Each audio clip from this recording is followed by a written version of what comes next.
ဟုတ်ကဲ့ကျွန်တော်ဆက်ပြီးတော့ပြောပြရစေအဲ့ဒါဘာလဲဆိုတော့ကျွန်တော်တို့ဒီဟိုပေါ့လူတွေတော်တော်များများကဒီပတ်စံရှိမှ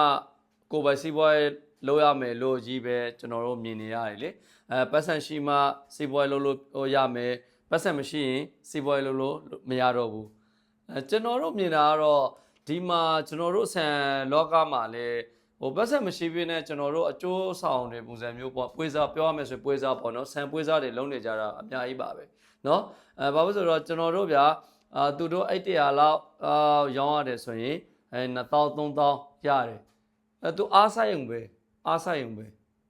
ဒါကိုယ်စီကပတ်စံတွေရင်ရတာမဟုတ်ဘူးတချို့ကြတော့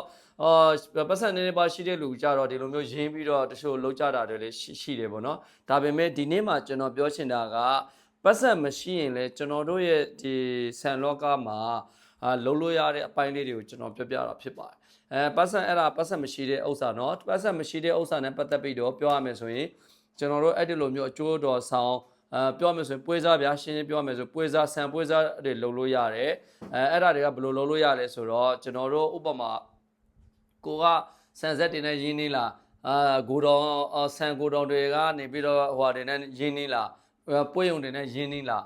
မရင်းနေတယ်ဆိုရင်လည်းကျွန်တော်တို့ကကိုက follower တွေ like တွေများတဲ့လူဆိုရင် Facebook တို့ page တို့ TikTok တို့မှာ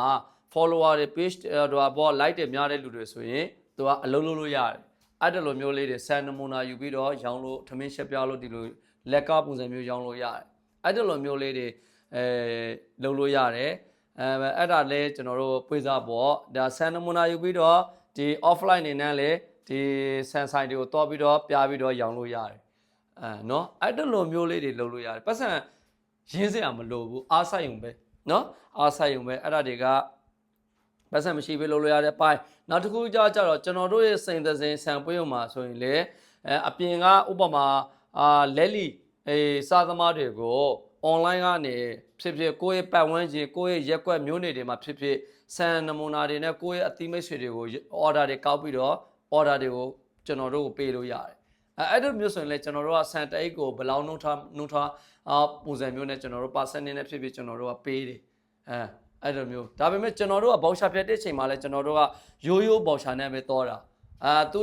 သူကောက်ထားတဲ့ဒီလက်လီ order တွေကိုကျွန်တော်တို့မယူဘူးသူ့လူနဲ့သူကျွန်တော်အမြဲတမ်းရနေအောင်အတွက်ကျွန်တော်တို့မယူဘူးဒါပေမဲ့ပို့ဆောင်ပေးတယ်အဲ့ဒါလိုမျိုးလေးတွေလည်းကျွန်တော်တို့လုပ်လို့ရတယ်နော်ကျွန်တော်တို့အစိမ်သစင်ကိုအပြင်ကနေ order ကောက်ပြီးတော့ပေးတယ်ပေါ့သဘောကလက်လီအိမ်စားသမားလေးတွေကိုအဲ့ဒါလိုမျိုးလေးတွေလည်းလုပ်လို့ရတယ်နောက်ထပ်အပိုင်းမှာကျွန်တော်ပြန်ဆုံးပါမယ်ဆက်ပြောပါမယ်